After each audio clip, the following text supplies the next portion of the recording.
है। मैं हूँ आपके साथ जूही सक्सेना। हमारे साथ हैं देश के सबसे बड़े गुरु astro scientist GD Vashishtha ji. गुरु जी बहुत बहुत स्वागत है आपका। माता रानी सदा सुखी रखे, खुशी बख्शे दाता। सबसे पहले आपसे जानना चाहते हैं कि प्रॉपर्टी तो हर कोई बनाना चाहता है ताकि उनका फ्यूचर, उनके बच्चों का फ्यूचर सेफ रहे। बिल्कुल। कुंडली में ऐसे कौन से लक्षण होते हैं जिनसे हम पहचान सके कि हमारी प्रॉपर्टी बनेगी या नहीं बनेगी, सफल होंगे या असफल होंगे? बेटा, जिन लोगों के यहाँ पर दादा दादी का सुख अच्छा होता है, माता पिता का सुख अच्छा होता है, यानी कि ये बच्चे को सपोर्ट करने वाले होते हैं, भले ही ये नॉर्मल जिंदगी गुजारे हों, समझ गए, लेकिन उसके बावजूद भी इन्होंने, चाहे छोटी मोटी लड़ाई झगड़े तो सब घरों में होते हैं, लेकिन उसके बावजूद पूरे परिवार को एक रखा हो, परिवार टूटा ना हो, इन लोगों की प्रॉपर्टी हर दर्जे बनती ही बनती है, चाहे कुछ भी हो। ठीक है।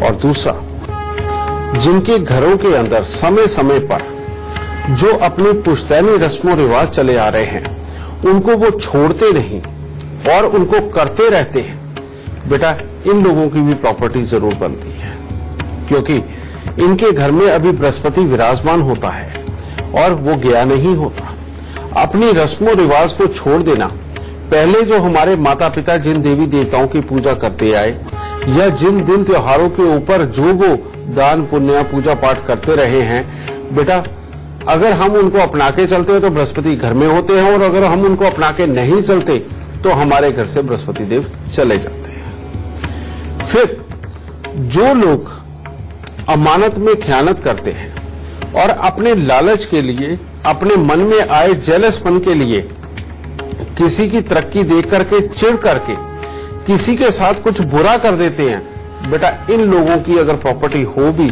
तो तब भी बिक जाती है, बेकार हो जाती है, समझिए। और खास तौर पे बहुत सारे लोग बेटा गलत तरीके से प्रॉपर्टी को खरीदते हैं, लोगों के साथ धोखा करते हैं और कब्जा कर लेते हैं। ऐसे लोग जितनी ज्यादा इस तरह से करके प्रॉपर्टी इकट्ठी भी करते हैं, इमीडिएटली आने वाली जो दूसरी पीढ़ी होती है उसकी कुंडली के अंदर शनि इतना खराबी के ऊपर और पितृ शराब के रूप में बन के आता है कि बेटा उनके आगे औलाद किसी काबिल ही नहीं रहती, या कुदरती कोई ना कोई हादसा ही ऐसा बीतता है कि जिसके चलते हुए बेटा वो अपनी प्रॉपर्टियों के सुख भोग ही नहीं पाते, समझ गए। इसके अंदर बेटा जितनी सात्विकता रहे, जितना अपनों का साथ बने, और अपनों के साथ में खास तौर पे अगर मामा के परिवार के साथ में आपकी बहुत अच्छी बोलचाल है, बहुत अच्छा रहन सहन है, एक दूसरे की मदद पे करते भी हैं, सुख दुख के अंदर अगर काम आते हैं, तो समझ लीजिए प्रॉपर्टी जरूर बनेगी। परिवार के साथ में आपकी बहुत अच्छी बोलचाल है, बहुत अच्छा रहन सहन है, एक दूसरे की मदद पे करते भी हैं, सुख दुख के अंदर अगर काम आते हैं, तो समझ लीजिए प्रॉपर्टी जरूर बनेगी। और अगर मामा स्वयं इतना ज्यादा दुखी है कि उसकी गृहस्थी खराब है, कामकाज खराब है, उसके साथ कभी मिलना कभी लड़ना, इस तरह के हालात भी चलते रहे, समझ लो प्रॉपर्टी बनने में आए दिन कोई ना कोई विघ्न बाधा आएगी आएगी। एक तो ये योग। दूसरा बेटा, दूसरी तरफ आया था चाचा, क्योंकि मामा हो गए चंद्रमा और चाचा हो गए शनि। अगर चाचा के साथ लड़ाई झगड़े क्लेश पड़े ही रहते हैं, समझे, और कोई ना कोई उनके साथ में विवाद ऐसे पड़ते हैं, चाहे पैसे के बंटवारे को लेकर के, जमीन जायदाद के बंटवारे को लेकर के, या जनरली किसी भी बेमतलब की जेलस के कारण या बेमतलब की कमियां निकालने के कारण चाचा के साथ बिगड़ गई, तो समझ लो शनि बिगड़ गया।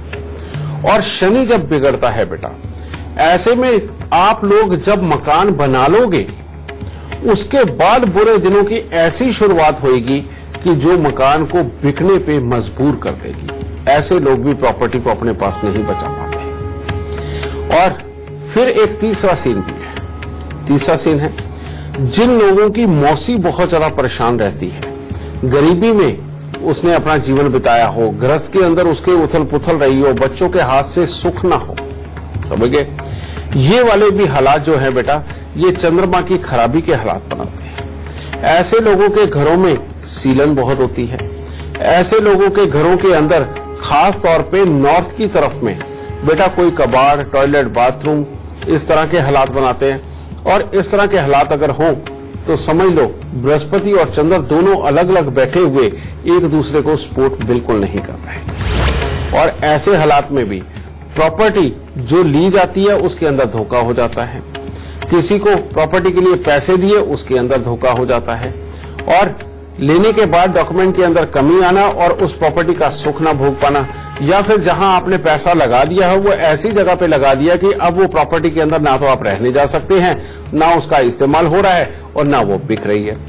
यानी कि इस तरह के कई सीन पैदा हो जाते हैं बेटा। और जो मैंने रिश्तेदारी के सिम्टम्स बताए हैं बेटा, जिनके साथ में ये वाले हालात होंगे, उन लोगों को प्रॉपर्टी से संबंधित जीवन के अंदर दिक्कत आएगी ही आएगी। तो प्रॉपर्टी किनकी बनेगी, कौन सफल होंगे, कौन असफल होंगे, लक्षण क्या होते हैं, ये तो गुरुजी ने हमें बता दिया है। अब गुरुजी आपसे जानना चाहते हैं, अगर हम अपनी प्रॉपर्टी बनाना चाहते हैं हमारे दर्शक, तो क्या उपाय कर सकते हैं? बेटा मैं बार बार बोलता हूं, हमारा हर रिश्ता एक ग्रह से कंसर्न है। भाई और यार दोस्त मंगल, चाचा ताऊ शनि, बुध बुआ बहन बेटी, केतु पुत्र, समझे, शुक्र जीवन साथी, चंद्रमा मां, सूर्य पिता, बृहस्पति दादा दादी, और केतु से ही जीजा बहनोई और दोते भांजे भी आ जाते हैं बेटा। अब इसके अंदर हमें क्या चाहिए बेटा? हमें बृहस्पति, चंद्र, शनि और मंगल। बेटा इन चारों की अगर सपोर्ट हमारे साथ हो तो दुनिया की कोई ताकत नहीं है हमें प्रॉपर्टी बनाने से रोकते हैं। अब जन्म कुंडली के अंदर लाख बुरे ग्रह बैठे हो, किसी भी तरह का सीन हो बेटा, अगर तुम अपने दादा दादी की सेवा करते हो, उनका कहना मान के चलते हो और उनके साथ दुर्व्यवहार नहीं करते, तो बेटा आप समझ लो कि आपकी प्रॉपर्टी बनेगी। और अगर दादा दादी नहीं है तो ऐसी अवस्था में मंदिर में जाना, पंडित जी के पांव हाथ लगा करके आशीर्वाद लेना, अपने गुरुओं के पास जाना, उनके पांव हाथ लगा करके आशीर्वाद लेना, आपके जो स्कूल के टीचर रहे हैं उनके पांव हाथ लगा करके आशीर्वाद लेना, और अपने अड़ोस पड़ोस में जो भी सफेद बाल जिनके आ चुके हैं उनके पांव हाथ लगा के आशीर्वाद लेना बृहस्पति को अच्छा कर देगा। पहली बात ये। दूसरा, चाचा ताऊ के साथ ना बिगाड़े बेटा।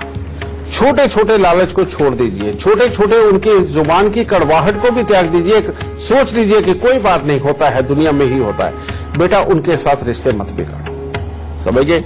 इसके साथ ही पापी ग्रह के जो जानवर है जैसे भैंसा, कुत्ता, कौवा, इनकी सेवा करो बेटा।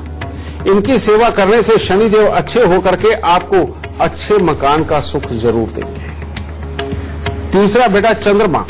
जो भी इंसान अपने मामा और मौसी के साथ में अच्छी तरह से मेल बर्ताव रखता है, छोटी छोटी बातों को अपने रिश्ते के अंदर आड़े नहीं आने देता, अगर मनमुटाव हो भी जाए तो स्वयं ही मनाने चला जाता है और गुस्से को त्याग के इनके साथ अच्छा मेल बर्ताव करते हुए हर सुख दुख के अंदर काम आने वाले अगर बन जाते हैं, और मां के पांव हाथ लगा करके हर रोज आशीर्वाद अगर लेते रहते हैं और लंबे लंबे समय के लिए मां से अगर लड़ाई नहीं करते बेटा, तो चंद्रमा अच्छे हो जाते हैं।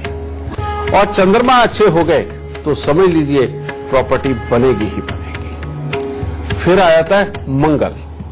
बेटा जो लोग भी अपने यार दोस्त को तकलीफ में देख करके उसके बुलाने का इंतजार नहीं करते और स्वयं भाग करके चले जाते हैं और जाकर के उसकी मदद करते हैं, और हर यार दोस्त के काम आना, अपनी जरूरत के वक्त में उनको भी पास में बुलाना और उनसे मदद मांगना, और दिल से जुड़े रहना और किसी भी दोस्त से जेलस फीलिंग ना करना। और मंगलवार के दिन खास तौर पे मिठाई का दान करना। बेटा आप देखोगे कि मंगल को खुश किया तो धरती मिलेगी। गुरुजी, कुछ लोग ऐसे होते हैं जो पैसा तो कमाते हैं लेकिन अंत में खाली हाथ रह जाते हैं, मतलब सही जगह इन्वेस्ट नहीं कर पाते हैं पैसे। इन लोगों के क्या लक्षण होते हैं और क्या उपाय किए जा सकते हैं? बेटा जब भी जन्म कुंडली के अंदर बृहस्पति और शुक्र का मेल हो जाता है तो कहते बूर के लड्डू। बूर के लड्डू यानी कि एक रेत टाइप के जिसको हाथ लगाओ तो भुर जाए। बस इंसान कमाता है, दुनियादारी के अंदर से दिखता और दिखाता है, लेकिन वो एक सॉलिड समृद्धि जो जरूरत के वक्त में अचानक बहुत अच्छे पैसे निकाल करके अपनी जरूरत के ऊपर खर्च कर सके, ऐसी समृद्धि नहीं देता। और ऐसे इंसान के जीवन के अंदर मेहनत उस इंसान को बहुत करनी पड़ती है। दिन रात मेहनत करके वो पैसा कमाता भी, लेकिन पैसा बचता नहीं, क्योंकि अपने आप अपना दिमाग ही पैसे खर्चने के रास्ते को ढूंढता ही रहता है। उसके घर के अंदर जितने लोग होते हैं सब फिजूल खर्ची करने वाले ही होते हैं। ऐसे लोग बेटा खास तौर पे इन लोगों की किस्मत में जब भी कोई बुरा वक्त आ जाए तो अचानक बेटा लगता है ऐसे है देखने में कि ये पहले पता नहीं कितने समृद्ध थे, और पता चलता है कि अंदर से बाल बाल भी कर्जाई हो जाता है। और ऐसे में एक झटका बुरे ग्रहों का आया हुआ संभाल नहीं पाते, और ऐसे में उठना बहुत मुश्किल हो जाता है। बृहस्पति और शुक्र दोनों का मेल इंसान को बहुत ऊंची इज्जत, दिखावे की दौलत, ये सब कुछ देता है। दिखावे का रहन सहन बहुत अच्छा देता है, लेकिन बेटा सॉलिड पैसा नहीं देता। इस योग को अच्छा करना बेहद ज्यादा जरूरी है, और इस योग को अगर अच्छा नहीं किया तो बेटा जीवन सिर्फ दिखावे का बन के रह जाएगा, लेकिन अच्छी समृद्धि नहीं होगी जो जुड़ी हुई होगी। इसको अच्छा करने के लिए बेटा 2 किलो आलू 43 दिन लगातार हल्दी से पीले करके गाय को खिलाओ सबसे पहले। दूसरा, हर रोज केसर का तिलक अपनी नाभि, जुबान और माथे के ऊपर लगाओ, ठीक है। और तीसरा, एक गाय का दान जरूर करो, यानी कि दूध देती बछड़े वाली गाय ये लेकर के बेटा किसी उन पंडित जी को, उन पुजारी को जो मंदिर के अंदर रोज कर्मकांडी पूजा पाठ सुबह शाम की आरती जरूर करते हो, भगवान को स्नान करवाना, उनको तैयार करना, ये सारे काम जो करते हो, ऐसे किसी पंडित जी को दो, और वो पंडित जी उन गाय को रख करके उसकी सेवा भी करे, उसका दूध भी पिए, अपने परिवार को भी पिलाए। बेटा ऐसे किसी पंडित जी को ढूंढ के उनका दान देना आदमी के घर पे समृद्धि की अपने आप बरकत कर देगा। लेकिन यहाँ मंगल को स्ट्रांग करिए। मंगल को स्ट्रांग करने का तरीका मैं आपको बताता हूँ बेटा। हर मंगलवार को मिठाई का दान करना बेहद जरूरी है। हनुमान जी की मंगलवार को पूजा करना, यानी कि जो मर्द हैं वो सुबह के वक्त में हनुमान चालीसा का पाठ करें, और जो औरतें हैं ऐसी बेटा वो गणपति जी का मंगलवार के दिन सुबह के वक्त में पाठ जरूर करें। गुरुजी, प्रॉपर्टी कई तरह की होती है, मकान, दुकान, कारोबार, सब तरह की प्रॉपर्टी सबको नसीब नहीं होती है। बिल्कुल। क्या कुछ ऐसे उपाय किए जा सकते हैं कि सब कुछ थोड़ा थोड़ा थोड़ा सबके नसीब में आ जाए? बिल्कुल बेटा, ऐसे उपाय हो सकते हैं। और जैसे कि बेटा मैंने अभी बताया कि अगर धरती खरीदने का सुख है तो वो हर किसी के सुख में नहीं हो सकता। जिसका मंगल खराब है उसको धरती का सुख नहीं मिलेगा, जिसका शनि खराब है उसको फ्लैट नहीं मिलते, और बड़ी बड़ी ऊंची ऊंची बिल्डिंगों के वो सुख नहीं मिलते। जिसका बृहस्पति खराब है बेटा उस इंसान को कमर्शियल प्रॉपर्टियां नहीं मिलती, वो प्रॉपर्टियां नहीं मिलती कि जिनसे किराए आ सके, समझ गए। और जिसका चंद्रमा खराब है बेटा उसके पास में बड़े बड़े शोरूम वगैरह बनाना, दुकानदारी की जो प्रॉपर्टियां होती हैं वो नहीं मिलती। तो ऐसी अवस्था में करना क्या चाहिए? मंगल, चंद्र, बृहस्पति और शनि, इन सबको खुश करना और इन सब का मेल बनाना। वो कैसे होगा? वो ऐसे होगा, बुधवार की रात्रि को अगर चने की दाल खूब सारी भिगो दी जाए, और बृहस्पतिवार सुबह को उसको पीस करके उसकी पीठी बना लेनी है। फिर उसका देसी घी के अंदर हलवा बनाना है, और देसी घी का हलवा वो बना करके स्वयं भी खाना, और मजदूरों को यानी कि शनि के लोगों को बांटना। मजदूर कौन से? जो वाकई में बोझ उठाकर रिक्शा चला करके अपना पूरा पसीना निकालते हैं, जो बिल्डिंगें बनाने के लिए जो लोग रोज कस्सी फावड़े का इस्तेमाल करते हैं और वजन उठा करके दूर दूर तक जाते हैं बेटा, इन मजदूरों को अगर इन मजदूरों को आप हर हफ्ते खिलाते हो तो बेटा चंद्र, मंगल, बृहस्पति और शनि ये शुभ भी होते हैं और आपस में मिल भी जाते हैं। और ये जो मिलान है और इनको शुभ करने का मिलान है बेटा, ये जिंदगी के अंदर हर तरह की रुपया, पैसा, प्रॉपर्टी, समृद्धि के सुख चाहे थोड़े थोड़े दे, लेकिन ये देगा जरूर। तो गुरुजी से चर्चा हम आगे भी जारी रखेंगे, लेकिन इस वक्त जालंधर से हमारे साथ अनूप जी जुड़ गए हैं। बहुत बहुत स्वागत है आपका अनूप जी। सबसे पहले आप गुरुदेव को अपनी जन्म की तिथि, जन्म का समय और जन्म का स्थान बताइए। गुरुदेव, मेरा नाम अनूप पाठक है। मैं जलंधर का रहने वाला हूँ। मेरी जन्म तारीख 29 जून 1974 है, सुबह 5:35। अनूप जी, आप क्या जानना चाहते हैं? मैं किराए के मकान पे तकरीबन 30 साल से रह रहा हूँ। गुरुदेव, अब ये बताएं कि ये जो मेरा मकान अपने का लेने का सपना है वो कब पूरा होगा?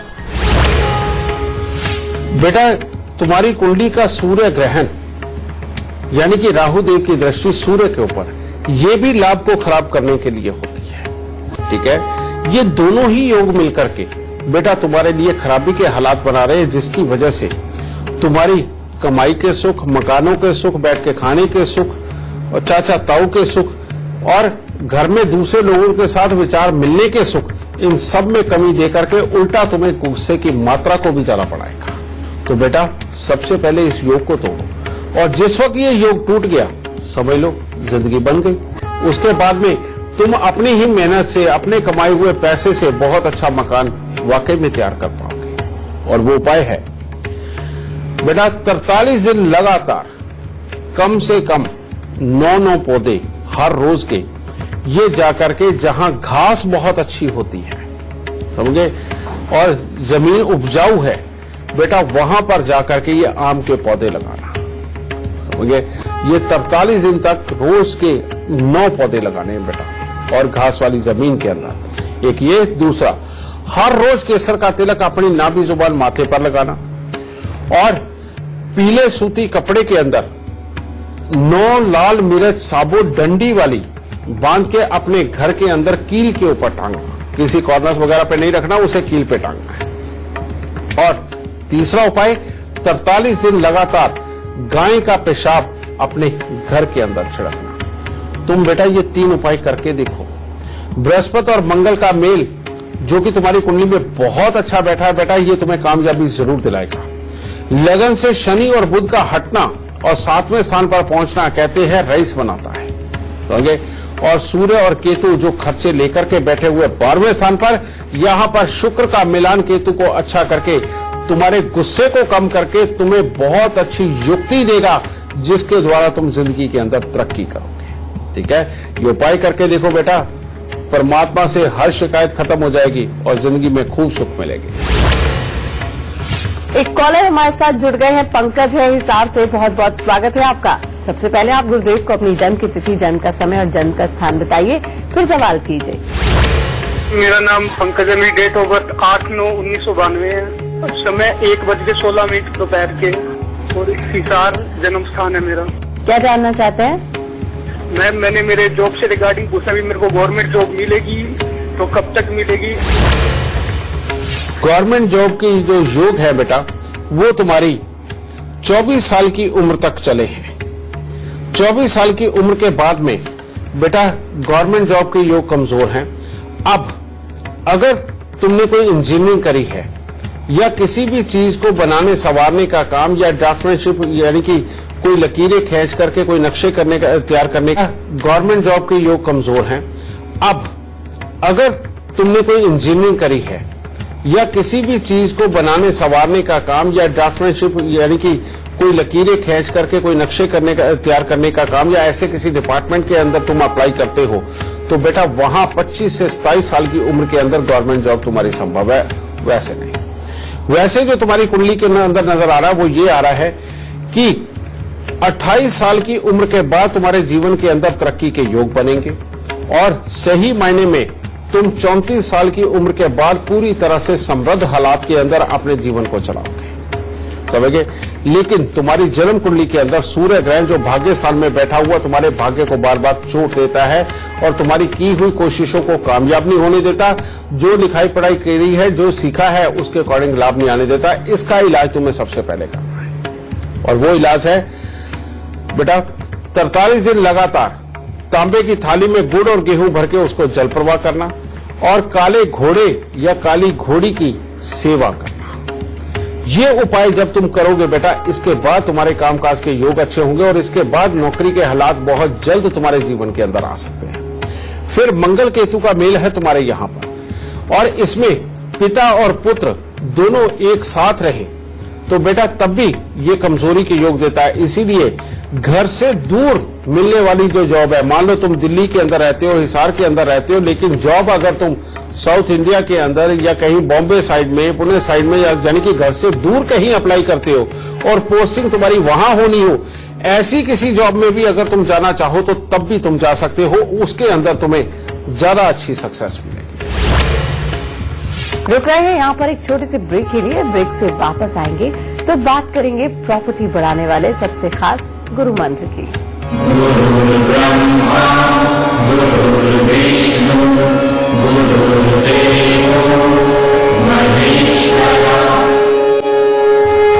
साथ ही आपको याद दिला दे कि टीवी स्क्रीन पर जो ईमेल आईडी फ्लैश हो रही है gurumantra@itvnetwork.com, उस पर आप हमें मेल कीजिए, आपको कॉलर बनने का मौका मिलेगा। और अगर आप गुरुदेव से सीधा संपर्क करना चाहते हैं तो टीवी स्क्रीन पर फ्लैश हो रहे नंबर पर आप कॉल कर सकते हैं। गुरुजी, कुछ लोगों को पुरखों की संपत्ति मिलती है विरासत में, वो नहीं संभाल पाते हैं और कई बार संपत्ति की जिंदगी भर लड़ाई झगड़े ही चलते रहते हैं। उनके क्या लक्षण होते हैं और क्या उपाय किए जा सकते हैं? बेटा, जिनकी भी जन्म कुंडली के अंदर चंद्र या शनि का मेल हो जाए या चंद्रमा स्वयं जाकर के शनि के घर में, यानी कि जन्म कुंडली के 10वें या 11वें घर के अंदर विराजमान हो जाए, बेटा इनके लिए क्या कहा जाता है?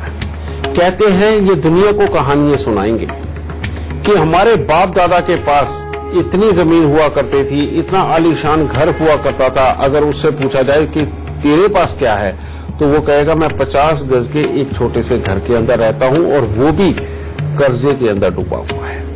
ये जो चंद्रमा होते हैं, इनको यहां से निकालना, शनि को अच्छा करना बेहद ज्यादा जरूरी होता है। और इसको ठीक करने के लिए क्या कर सकते हो बेटा? सबसे पहले 10 दृष्टिहीन दिव्यांग व्यक्तियों को हर 3 महीने बाद खाना खिलाएं।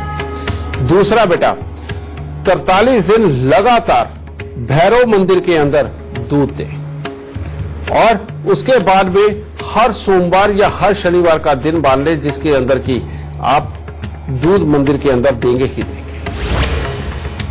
गुरुदेव, कई हमारे दर्शक ऐसे भी हैं जो मेट्रो सिटीज में रहते हैं, बहुत ज्यादा कमाते हैं, लेकिन फिर भी अपना घर नहीं होता है, स्टैंडर्ड ऑफ लिविंग बिल्कुल भी नहीं होता है। उसके क्या लक्षण होते हैं और क्या उपाय किए जा सकते हैं? बेटा, कमाई जितनी मर्जी हो, कहीं से भी मदद मिलती हो, जब तक जन्म कुंडली के अंदर शनि अच्छे हालात में नहीं होंगे, चंद्रमा अच्छे हालात में नहीं होंगे, तब तक बेटा मकान का सुख नहीं मिलता। उसका कारण ये है कि इंसान कमाता ठीक है, जरूरतें सारी पूरी हो रही हैं, ठीक है, आदमी थोड़ा थोड़ा करके पैसा भी जोड़ता है मकान लेने के लिए, लेकिन जब भी मकान लेने की बारी आती है तब कोई ना कोई मुसीबत ऐसी आती है कि जिसमें पैसा चला जाता, मकान फिर नहीं ले पाता। समझे? ये जो योग है, ये जन्म कुंडली के अंदर चंद्र और शनि के खराब होने का योग होता है बेटा। इसको भी ठीक किया जा सकता है इस तरह से बेटा। जो लोगों का वाकई में ये तकलीफ होती है कि जब भी वो मकान लेने के लिए पैसा इकट्ठा करते हैं वो खराब हो जाता है, किसी तकलीफ पे लग जाता है या किसी को देना पड़ जाता है, इस तरह के हालात हो, तो इनके लिए उपाय है बेटा कि 43 कटोरियां स्टील की ले और हर रोज अनार का छिलका एक उतारे, एक अनार का छिलका, और उसके छोटे छोटे 84 पीस करके उस कटोरी के अंदर डाल दे और उसको दूध के साथ भर दे और रात्रि को अपने सिराने रख करके फिर सोए और सुबह उठ करके मंदिर के अंदर लगे हुए पीपल के नीचे वो कटोरी रखानी है। इस तरह से ये 43 दिन लगातार कटोरी समेत ही रख के आना है। ये चंद्र और मंगल को अच्छा करने के लिए, बृहस्पति के साथ मिलाने के लिए ये उपाय है, क्योंकि पीपल बृहस्पति होता है। ठीक है। फिर दूसरा, अब शनि को कैसे अच्छा करें? शनि को अच्छा करने के लिए बेटा सबसे उत्तम है कि हर महीने पहले शनिवार को आप कुछ भी खाने पीने की वस्तुएं लीजिए और मजदूरों के पास चले जाइए और जाकर के मजदूरों को खाना पिला दीजिए और साथ ही उनको मीठा दूध जरूर पिलाइए, जिसके अंदर खास तौर पे बेटा शरबत नुमा, यानी कि जिसके अंदर लाल रंग का शरबत हो, वो दूध के अंदर डाल करके वो उनको जरूर पिलाओ और ठंडा पिलाओ, गर्म नहीं पिलाना। ठीक है बेटा, ये करके देखो, ये थोड़ी देर करके देखो, एक तो 43 दिन में ही खत्म हो जाएगा और दूसरा मजदूरों वाला हो सकता है कि आपको साल भर करना पड़ जाए। आप करके देखिए, ये शनिदेव और चंद्रदेव प्रसन्न होकर के आपको बहुत ही अच्छा मकान देंगे और पैसे को जमा भी करेंगे, दिन में ही खत्म हो जाएगा। और दूसरा मजदूरों वाला हो सकता है कि आपको साल भर करना पड़ जाए। आप करके देखिए, ये शनिदेव और चंद्रदेव प्रसन्न होकर के आपको बहुत ही अच्छा मकान देंगे और पैसे को जमा भी करेंगे।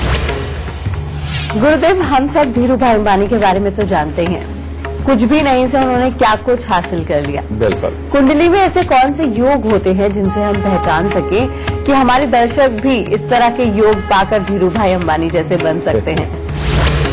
बेटा, आप सब लोग आपने देखा होगा कि पुराने समय के अंदर कुछ न कुछ प्रथाएं ऐसी जरूर हुआ करती थी जो एक रीति रिवाज के रूप में या किसी दिन त्योहार के ऊपर तालाब में नहाने के लिए बनाई जाती थी स्पेशली तौर पे। तो बेटा, अब मैं तुम्हें बताता हूं इसका संबंध क्या है। जन्म कुंडली का छठा घर यानी कि तालाब, हैंडपंप, समझे, ये छठे घर से देखा जाता है। और जन्म कुंडली का छठा घर ही कमाई का करंट होता है, यानी कि वो बुद्धि जो इंसान को बहुत तीक्ष्णता देके, विचार देकर के, आइडिया देकर के जिंदगी के अंदर बहुत ऊंचे स्तर तक पहुंचाती है। जिन लोगों को बैठे बिठाए अचानक धन आता है, वो थोड़ा सा दिमाग लगाते हैं और धन बरसता है, उनकी जन्म कुंडली का छठा घर बहुत प्रबल होता है। और जो लोग खास तौर पे टेंडर वगैरह का धंधा करते हैं या प्रॉपर्टियों के अंदर आज लिया और लेकर के बयाना दिए के अंदर आगे बेच देना, बेटा ये सारे काम, अचानक धन के प्राप्ति करने के काम सारे के सारे जन्म कुंडली के छठे घर से देखे जाते हैं। और छठा घर क्या होता है? छठा घर होता है मामा का घर। इसके अंदर धीरूभाई अंबानी का क्या रोल है? जिस दिन धीरूभाई अंबानी के यहां मुकेश अंबानी पैदा हुए, उनकी जन्म कुंडली के अंदर बैठे हुए चार ग्रह जो छठे घर के अंदर बैठे थे, उन्होंने अपना कर्तव्य दिखाया और उन्होंने दिखा करके मुकेश अंबानी के पैदा होने के बाद धीरूभाई अंबानी के घर पर भाग लगने शुरू हुए।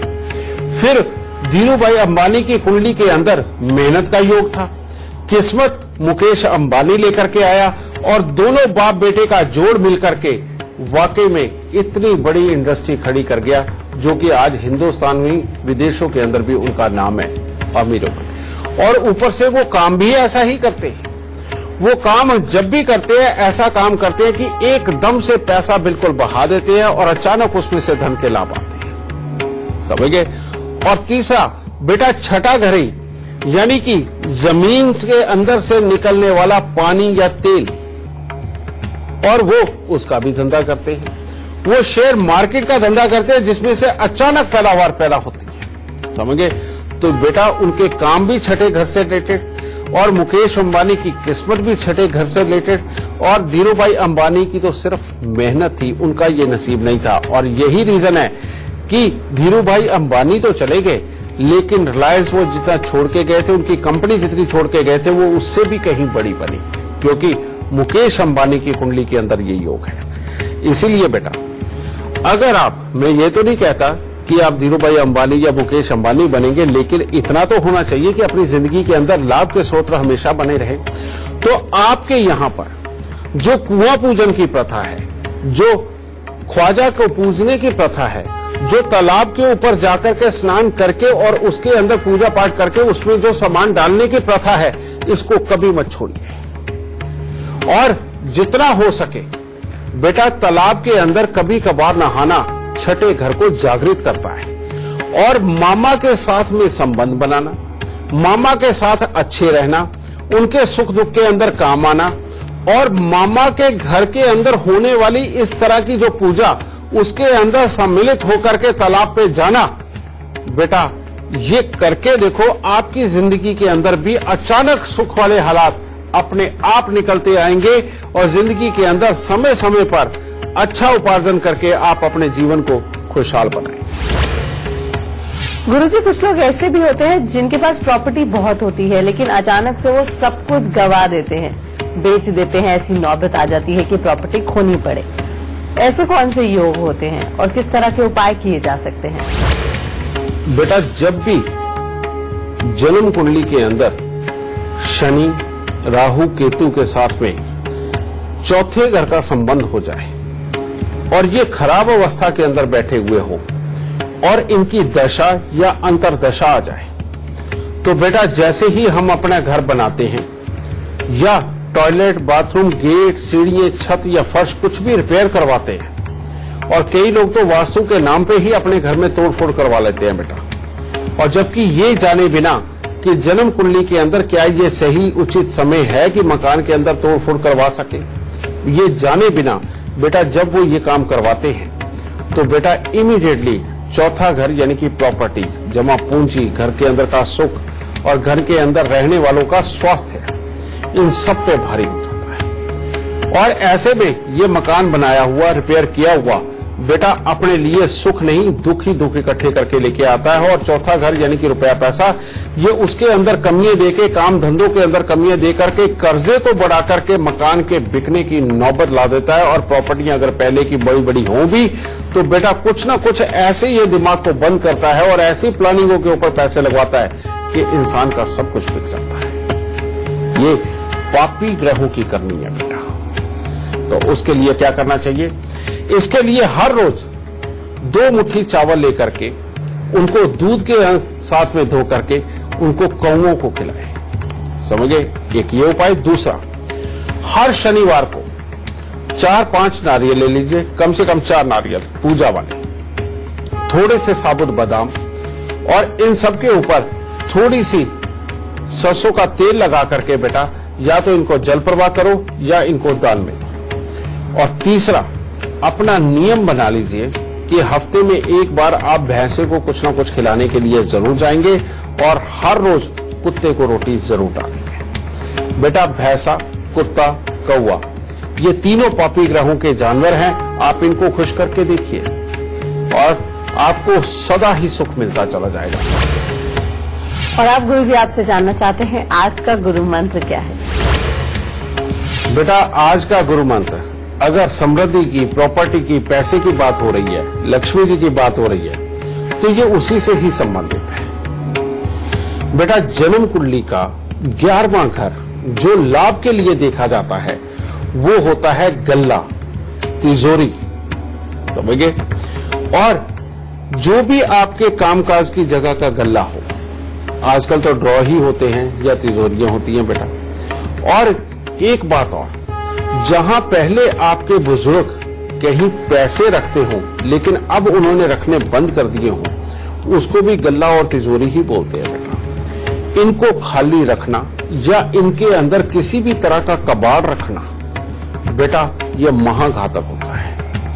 और ऐसा घातक होता है कि जो अपने यहां कभी भी समृद्धि को टिकने नहीं देता, पैसे को जमा नहीं होने देता, और जो पैसा आता है हमेशा बीमारियों के ऊपर ही खर्च होता है। ठीक है? इसीलिए बेटा कभी भी गल्ले के अंदर बेमतलब की अनशन चीजें ना रखें। और खास तौर पे इसके अंदर इलेक्ट्रॉनिक डिवाइस जितनी भी खराब हो गई या बंद पड़ी हुई, आप अपने पैसों वाले गल्ले के अंदर इलेक्ट्रॉनिक डिवाइस तो कोई ना रखे। सबसे पहली बात, खास तौर पे जो खराब कैमरा, खराब घड़ी, बेटा ये तो बहुत ही खराब है।